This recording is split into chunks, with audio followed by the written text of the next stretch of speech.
Bonjour et bienvenue dans cette nouvelle vidéo, toujours consacrée au macro Excel. Aujourd'hui, donc, on va aborder les notions de fonction et de procédure. On verra dans un premier temps quelle est la différence entre fonction et procédure. On verra comment déclarer une fonction. On verra la différence entre les modes de passage byref et byval. Et pour finir, on verra comment définir un argument optionnel. N'oubliez pas de liker et de vous abonner à ma chaîne si vous aimez mes vidéos, ce qui m'aidera à sortir du fond des classements YouTube. Pour ceux qui sont intéressés, je vous rappelle que tous les exemples que je vous montre sont extraits d'un livre que j'ai écrit il y a maintenant 2 ans, consacré au macro Excel, et donc vous trouverez la description vous trouverez le lien dans la description de la vidéo. Donc aujourd'hui, on va regarder le chapitre 8 et notamment on va faire un gros focus sur la différence entre byval et byref et comment ça peut affecter l'exécution de vos programmes. Donc comme d'habitude, on ouvre un nouveau fichier Excel et on va dans l'onglet développeur et dans l'environnement de développement et on ouvre un nouveau module et on va commencer par créer une procédure qu'on va appeler différence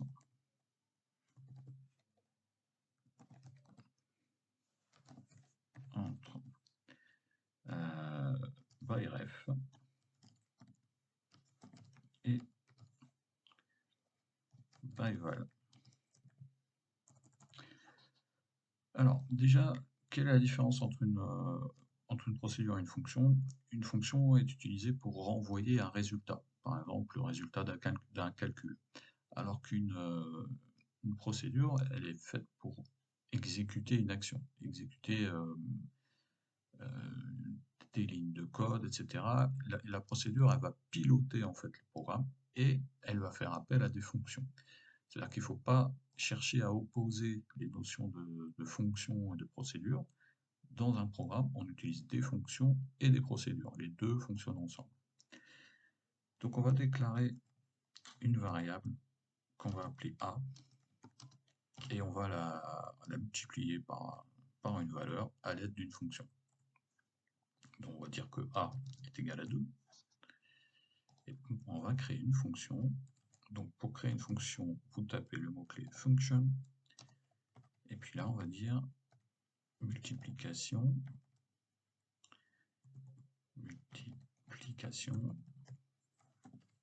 en mode byref. Donc cette fonction, elle possède un argument qui va être par exemple une variable qu'on va appeler P. Cette variable, c'est un entier, donc c'est un integer, et elle renvoie, et ma fonction renvoie un résultat qui est un integer. Et je vais dire que B est égal à B multiplié par 2, et que ma fonction, elle doit renvoyer cette valeur qui est B. Maintenant, ici, dans ma procédure appelante, je vais afficher le résultat de ma fonction. Donc, je tape debug.print, multiplication. Donc, j'appelle ma fonction, je lui passe mon argument qui est A. Voilà. Et avant ça, on va afficher quelque chose de très important qui est l'adresse mémoire de ma variable A. Donc pour afficher l'adresse mémoire, vous tapez var ptr. Ok. Et je vais faire la même chose dans ma fonction. Donc debug.print de la valeur de l'adresse mémoire de ma variable B. Et c'est là que vous allez bien comprendre la différence entre byref et byval. Donc ici, on démarre en mode pas à pas. Donc mode pas à pas, je vous rappelle, c'est la touche F8. Donc vous tapez sur F8, donc là, A vaut bien 2. L'adresse mémoire de ma variable A, elle s'affiche. Ensuite, on rentre dans la fonction. Donc, dans la fonction, on a la variable b qui vaut 2. On la multiplie par 2. Maintenant, elle vaut 4. Et on affiche ici l'adresse mémoire de ma variable b. Et vous voyez que c'est exactement la même. Alors, pourquoi? Tout simplement parce qu'ici, dans ma fonction, je n'ai pas spécifié de mode de passage et que par défaut, eh bien, ça veut dire qu'on est en mode by ref. Donc là, ça veut dire qu'en fait, on fait appel, cette variable b pointe vers la même adresse mémoire que l'argument qui a été utilisé pour passer la fonction. Oui.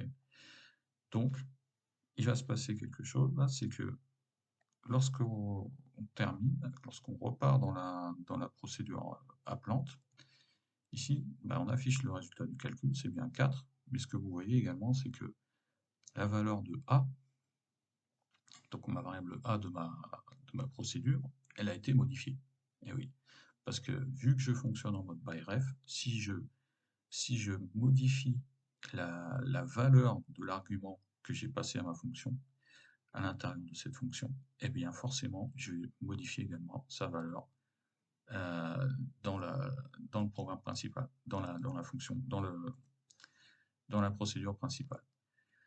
Donc ça, c'est quelque chose à bien comprendre. Ça ne veut pas dire que si vous faites ça, ce que vous faites n'est pas bon ou quoi que ce soit. C'est simplement qu'il faut être bien conscient des implications. C'est-à-dire que là, si vous, imaginons, on parle d'un programme plus élaboré, eh bien, si vous modifiez votre valeur ici de, de votre variable d'origine, bah, votre programme va continuer à fonctionner, il va vous retourner quelque chose simplement, bah, peut-être qu'il va vous retourner quelque chose qui est faux.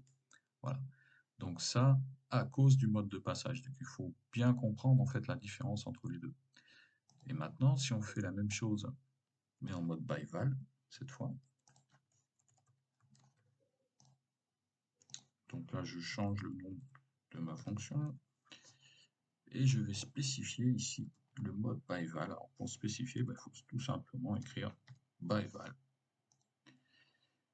Donc ici, ma fonction a changé de nom, donc c'est byval.